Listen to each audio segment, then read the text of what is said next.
This is Ask a Couples Counsellor, a show that answers all the relationship questions you're too afraid to ask. On the show, we'll take your questions and give you the tools you need to build trust and intimacy with your partner. I'm your host, Neha Kapoor.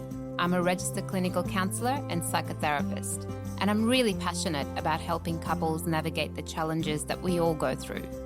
Because after all, every relationship encounters some stormy weather now and then. Hello, and welcome to another episode of Ask the Couples Counsellor. What if the person you can't stop thinking about isn't your soulmate, but your trigger? In this episode, we're unpacking the relationships we can't seem to quit, the emotional addiction that keeps us chasing highs and lows, and the quiet danger of going back to the past while risking the present. If you've ever asked yourself, why am I still drawn to this? This one's for you. All right, let's get into it.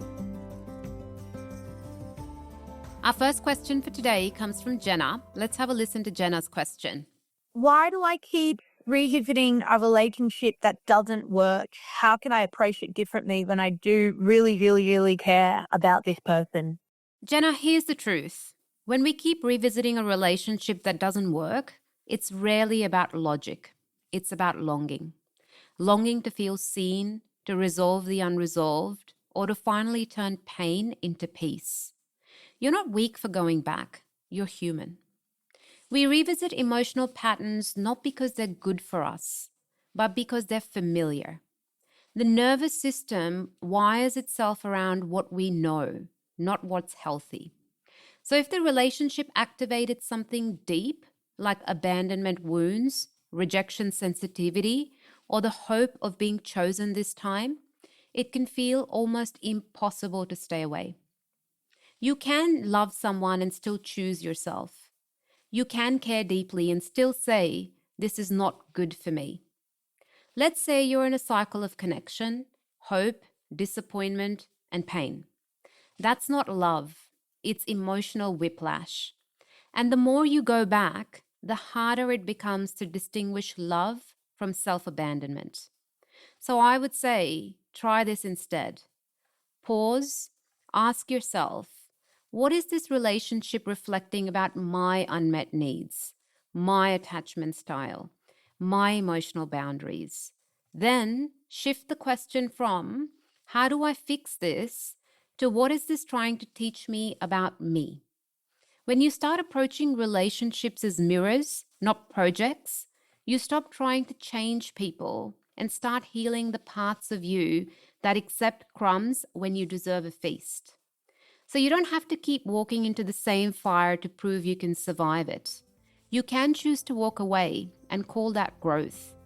And like I always say to my clients, the choice is yours. I hope that answers your question, Jenna.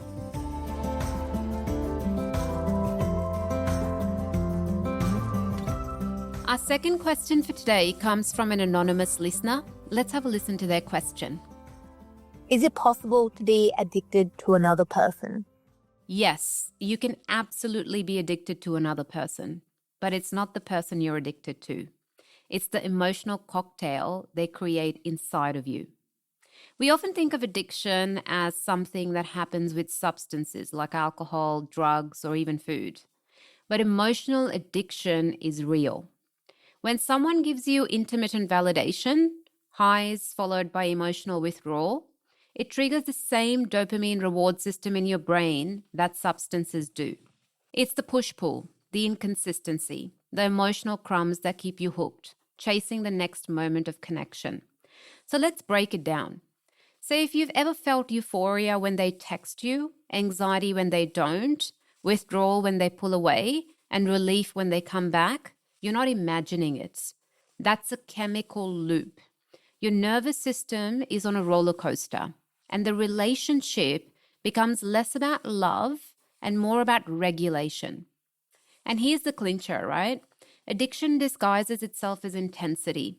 You might think, but the connection is so strong, when really it's your body begging for stability, not passion. So the question to ask yourself isn't, do I love this person? But do I feel safe grounded, and at peace when I'm with them. If the bond feels more like a craving than a connection, it's not love. It's a nervous system trapped in a trauma loop.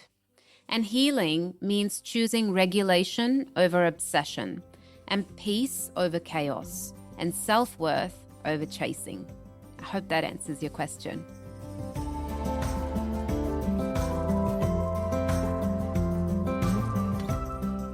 Our last question for today comes from Leela in Sydney. Let's have a listen to Leela's question.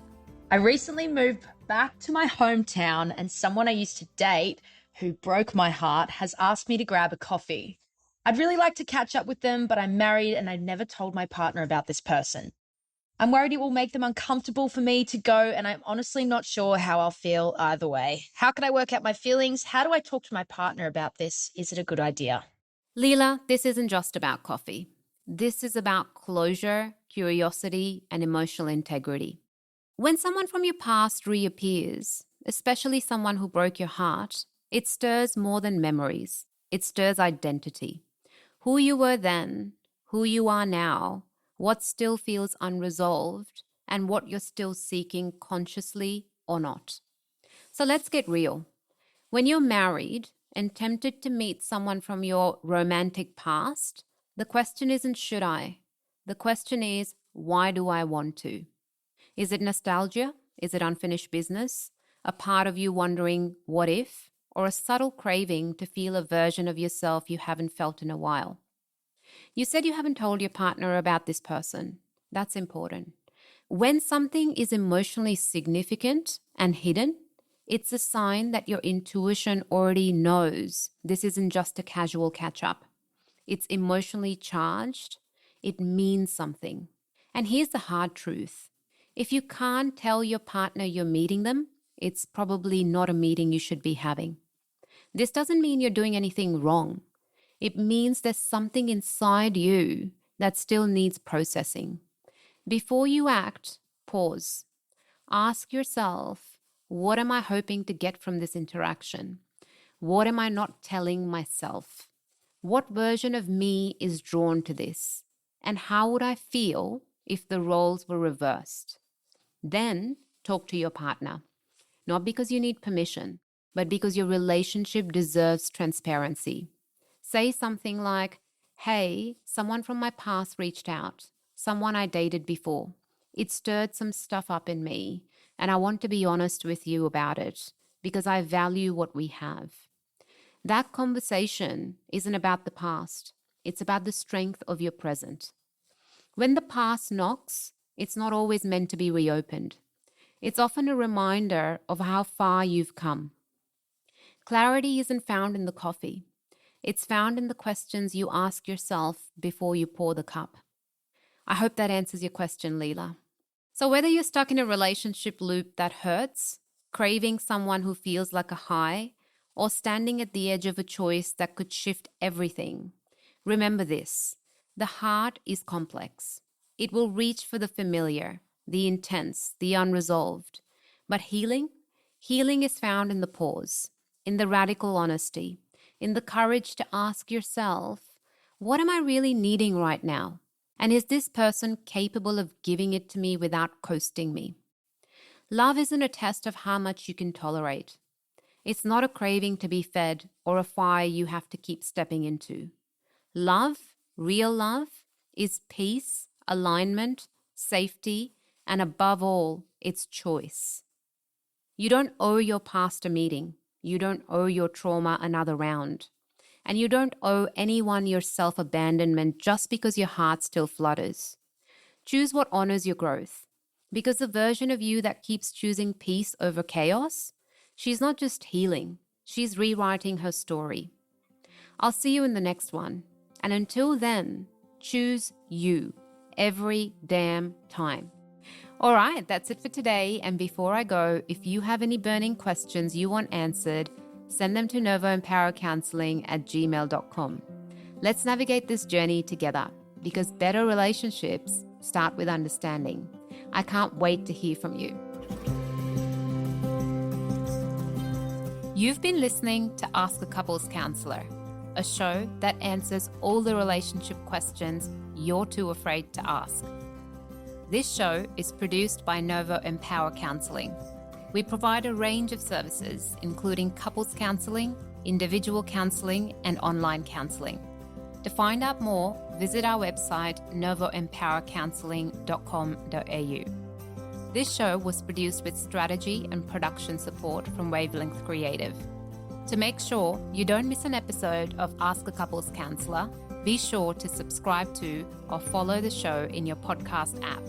And while you're there, I'd love it if you could leave me a 5-star review. It really helps others find the show.